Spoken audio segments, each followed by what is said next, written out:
Bonjour. Les conseils qui vont suivre pourraient, pour la plupart, concerner l'ensemble des pratiques de yoga. Mais elles concernent plus particulièrement les pratiques posturales de yoga dynamique. Il vous faut d'abord pratiquer l'estomac vide. Attendez au moins 2 à 3 heures après un repas avant de pratiquer, 1 à 2 heures après une légère collation. C'est important, autant au niveau du confort qu'énergétiquement. Et ne buvez pas pendant la pratique, peu ou pas, juste avant et beaucoup après. Évitez les bains de soleil, les hammams ou saunas avant, dû au fait que la température interne augmente naturellement pendant la pratique. Pas la peine d'en rajouter, sous peine d'être au bord du malaise. Et pour la même raison, ne pratiquez pas en cas de fièvre, mais également en cas de migraine, de sinusite ou d'hypertension.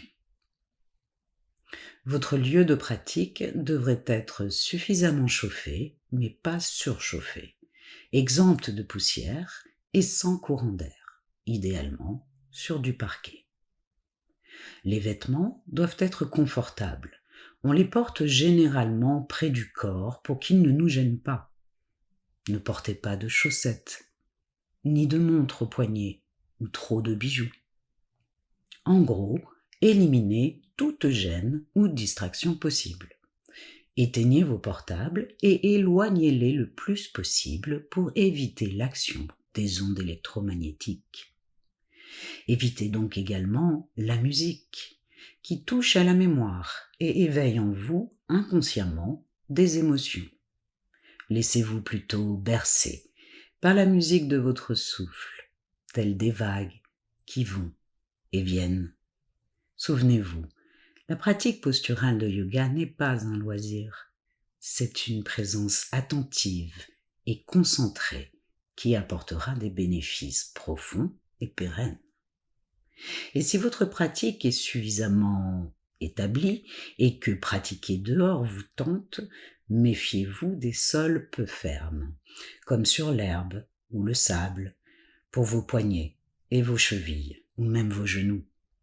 Ne confondez pas les tapis de sport mous et épais avec les tapis de yoga. Évitez de pratiquer 48 à 72 heures après une séance d'ostéopathie ou toute autre manipulation de la colonne vertébrale. Par contre, sachez qu'une pratique avant en augmente les effets. Les femmes ayant des flux importants pendant leur menstruation devraient éviter de pratiquer. Si vous êtes enceinte et souhaitez continuer à pratiquer, assurez-vous d'avoir recueilli les conseils nécessaires pour ce faire auprès d'un enseignant qualifié. Si vous pratiquez chez vous, vivez à plusieurs ou avec des enfants, faites-leur comprendre que ce moment est important pour vous, que vous ne pourrez pas engager de conversation, répondre à une question, mais ne vous agacez pas non plus si vous êtes interrompu et s'il y a nuisance sonore. Rassurez si besoin, puis revenez à votre pratique calmement. Soyez le calme au milieu du chaos. Ils finiront par s'habituer.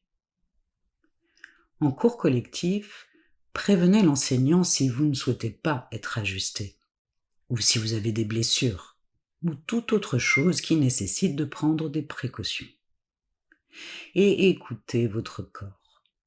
La pratique est un processus individuel. Personne d'autre que vous n'est à l'intérieur de votre corps. L'inconfort est normal, la douleur ne l'est pas. N'évitez pas pour autant ce qui vous semble le plus pénible. Cela indique justement ce qui doit être travaillé. Les grands souples qui se complaisent dans leur flexibilité sans travailler suffisamment la musculation souffriront à terme de leur articulation.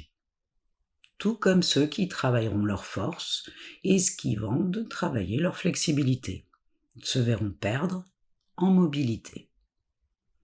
Travaillez les postures qui vous font peur comme les inverser, étape par étape, pour gagner en confiance. Mais ne vous jugez pas trop durement. En cours collectif, Gardez votre intention du regard concentrée.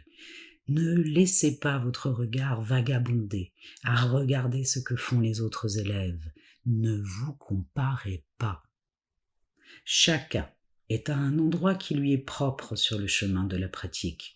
Ce qui compte n'est pas la prouesse physique. La posture finale, allongée sur le dos, dans l'immobilité, Shavasana, est très importante pour son action sur le système nerveux autonome.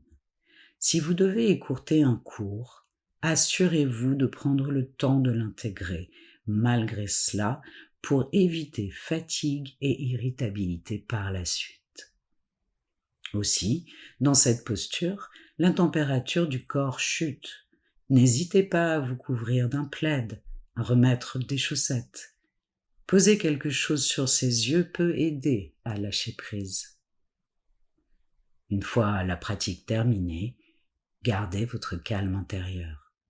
Ne repartez pas trop vite dans les discussions ou activités animées. Prenez le temps d'intégrer les bienfaits de votre pratique. Voyons maintenant au niveau de l'état d'esprit requis. Les pratiques de yoga sont basées sur la recherche de l'harmonie, de l'équilibre.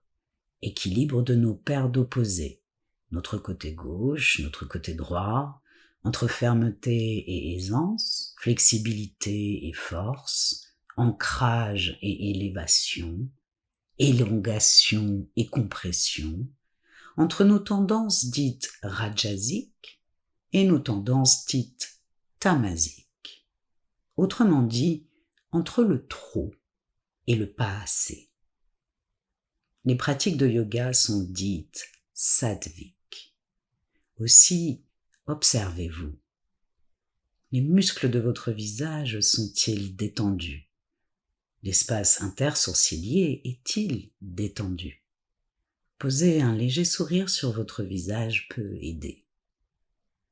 Votre souffle est-il fluide, contrôlé, ou êtes-vous en apnée, ou le souffle court? Posez-vous sur le son de votre respiration et reprenez le contrôle si besoin. Une longue expiration, tel un long soupir, mais toujours bouche fermée, détendra le diaphragme et vous aidera à retrouver le calme.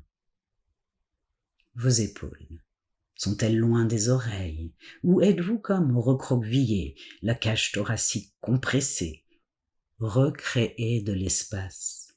Restez fier et noble dans vos postures, toujours, quitte à se satisfaire d'une posture adaptée en attendant de gagner en flexibilité et force.